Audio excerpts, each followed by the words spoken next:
Hey guys, welcome back to Homesteading Off the Grid and another morning ramble.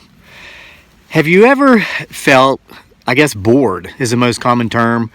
Everything's going pretty good in life. You've got no major problems, the bills are paid, nobody's sick, but you feel restless, irritable, and discontent.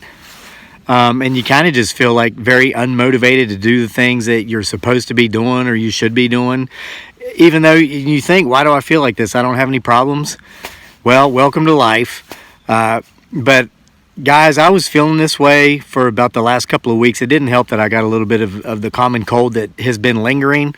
But I got this crazy idea. Believe it or not, got a crazy idea about 5 or 6 days ago to try something different. Actually, it was 5 things I tried differently that kind of shook things up a bit, mixed things up to got me over that. I guess it cured my boredom. I was feeling very restless, irritable, discontent. I went back into my bag of tricks and, of course, daily I do the gratitude list. I'm thankful for all these things, thankful for all of this and that. Sometimes you just still have that feeling of boredom when that's done.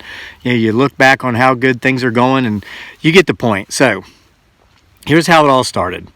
My son Daniel loves to help his mom dearly. Cook, prepare the meals, clear off the table if it's not cleared, set it with the new food, the new meal going out. Mostly because, he's a good kid, but mostly because, like his mother, he just loves to eat. And once his mom starts cooking, he can smell it. He's in there helping her, trying to hurry up. Well, when he takes our food to the table, like most families, we all have a place where we sit, for families who actually still eat around the table together. He never puts the food where, like, if he's taking my plate to the dining room, he never puts it where I sit. He puts it wherever because he's just in a rush to get it out there so he can eat it. It's always somewhere different. So we usually end up sitting in our seats, moving the plates around. So about 5 or 6 days ago, I've got this feeling of boredom, restless, irritableness, discontentedness, even though everything in life is going really, really good. Well, we go to sit down at the dinner table. All the food's in the wrong place. And I said, no, wait a minute, guys. Let's just sit somewhere differently. Wherever Daniel put the food, let's sit there and let's eat there. So we ended up sitting in a different position at the dining room table. It wasn't dark yet. The blinds were still open in our dining room. I was able to look out into our fields and see everything from a different angle. And we've all heard this said, that when you look at things differently, the things you see will look different. It felt like I was sitting in a different dining room, like a completely different circumstances, different situation. And it was enjoyable. And for the first time in some time, I felt not quite as bored, simply from sitting somewhere differently while I ate my dinner. So I thought, what if I do 5 things completely differently over the next 5 days than I normally do them? Could this possibly be like one of these 5 ways to cure boredom in 5 days by doing these 5 things or whatever? I know that sounds cheesy and you see that stuff all over social media, but I thought, why not try it? So here's what I did. And not doing a morning ramble yesterday was that 5th thing, and it all accumulated to an amazing day yesterday.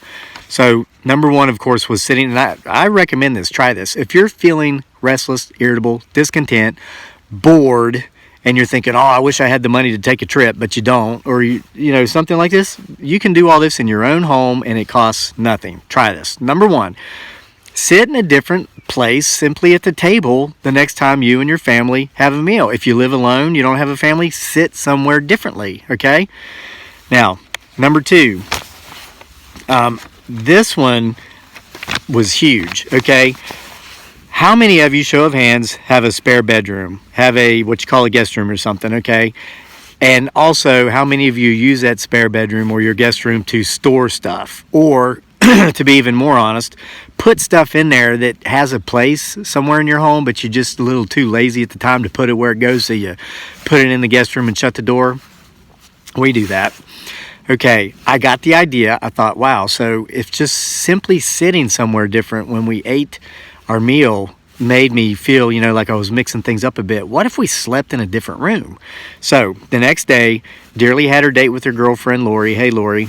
And so I was home. I made a video that day about why I wasn't going to go buy her Christmas gift. You remember that. She left. I was chopping wood. I was supposed to be chopping wood all day. I came up here. I made the video about why I wasn't going out to buy her Christmas gift.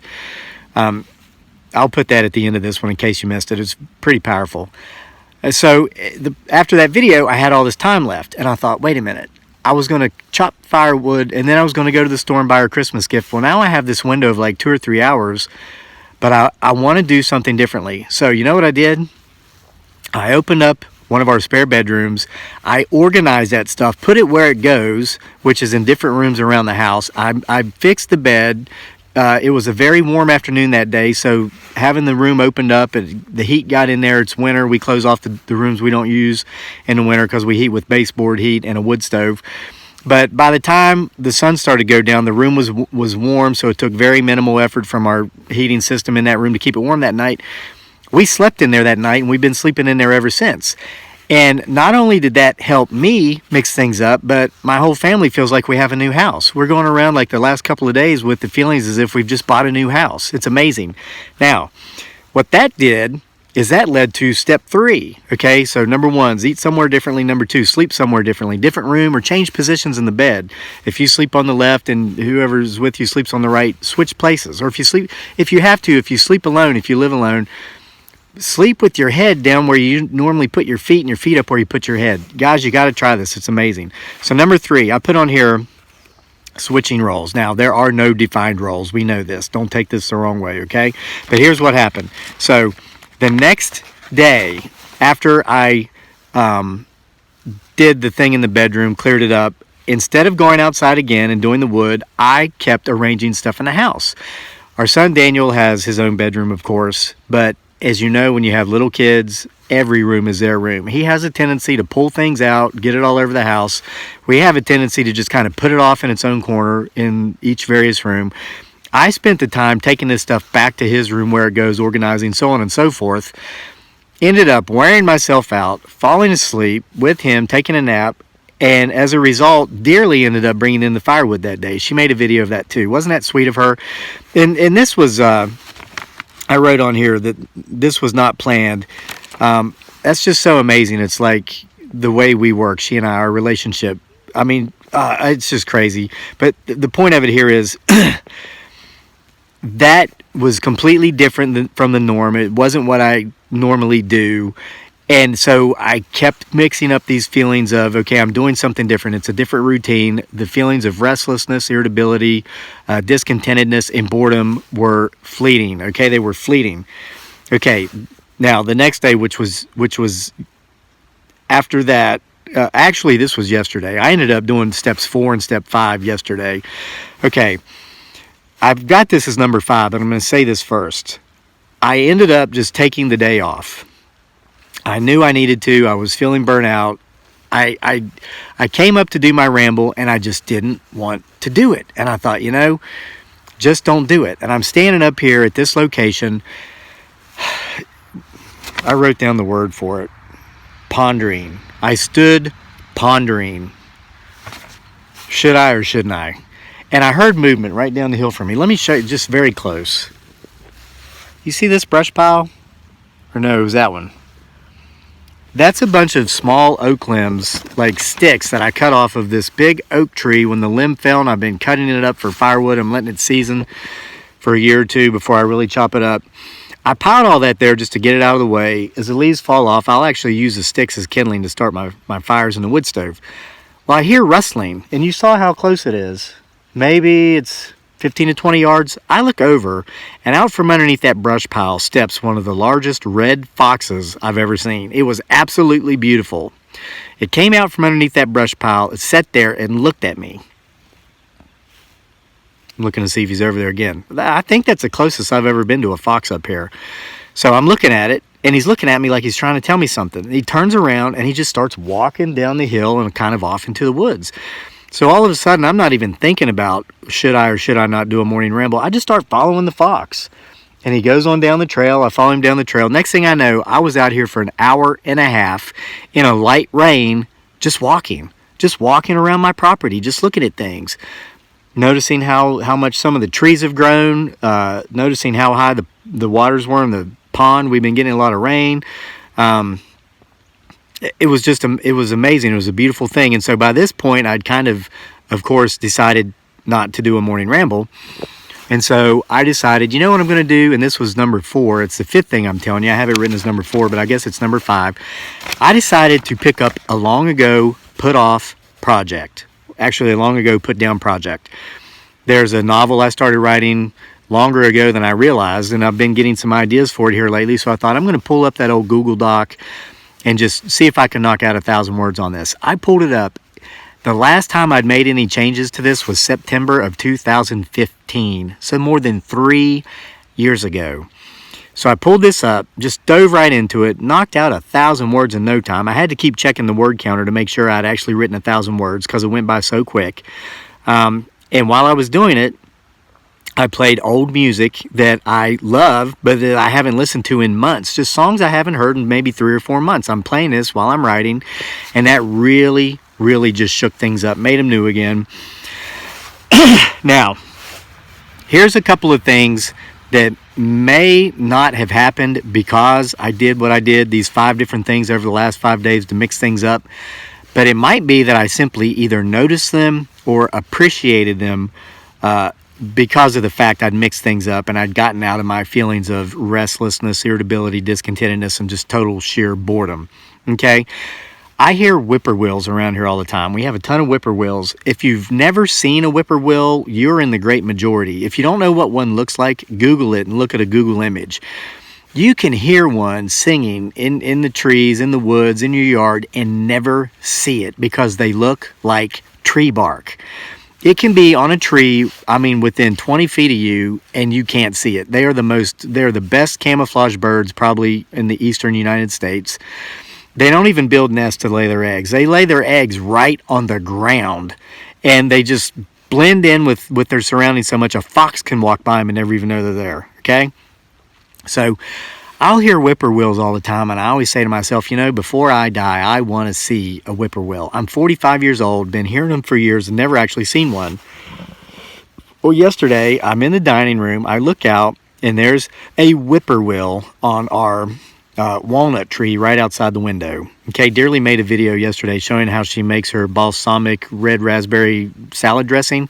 We showed you that whippoorwill in that video. That thing stayed out there all day. It was out there for hours. So I'm like, wow, I'm actually getting to see a whippoorwill. I sat at that window after writing 1,000 words in a long ago put down project and just watched a whippoorwill. It inspired me to kind of go outside. The chicken house needed cleaned, so I went out and I cleaned the chicken house. And we had 3 eggs. Now, we have 11 hens and 1 rooster, 12 chickens total. Our hens had all just gone through a molt. They haven't been laying for like 6 or 8 weeks. The days are shorter now. I'd put a lantern in there when I shut them up around 5:30 or so. I've been giving them more light 2 or 3 hours. Somebody told me this would work. It started working. We got 3 eggs yesterday. That's the first time we've had 3 eggs in one day in months. We've only been getting 1 egg just for the last few days. But now I guess 3 of our hens are laying. We got 3 eggs.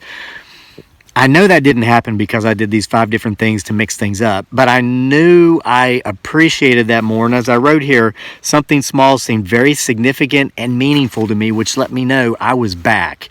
I wasn't restless, irritable, and discontent anymore, and I wasn't taking the small things in my life that are good things in my life for granted. And I had the shovel in the back of the little trailer we haul behind our lawn tractor. And I said, you know what? I'm going to go.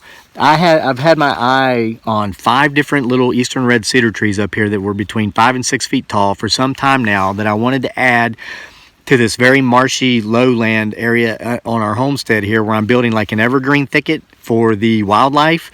And on the highland above that stays dry, it's my plan, my hopes, knock on woodpile, to put more fruit trees and berry bushes down there. Mostly for the wildlife, for us, but also for the wildlife. Without even thinking about it yesterday, I instinctively just did that. It was something I love to do, something I put off because I felt so bored, and I got all 5 of those trees dug up, transplanted before dark. So I ended up just having an amazing day yesterday. I walked for an hour and a half, saw the fox, saw the whippoorwill, got 3 eggs, transplanted trees, and as I wrote here, I knew I was back by the end of the day because over a 5-day period, I did 5 things completely differently than the way I normally do it. It shook things up. It was like stirring the pot. It got me out of my boredom. So it made me realize, I'd been missing it. What is it I've been missing? I've been missing the fact that nothing was wrong. Everything is good. Everything's going right. It's just, how could I get this? Sometimes we just don't get it. Well, this was 5 different ways over 5 different days to really just get it. Sometimes we just got to step out of the norm and do things completely differently than how we normally do. And it'll give us that spark back to make us really enjoy life and not take for granted all the wonderful things we have in our life.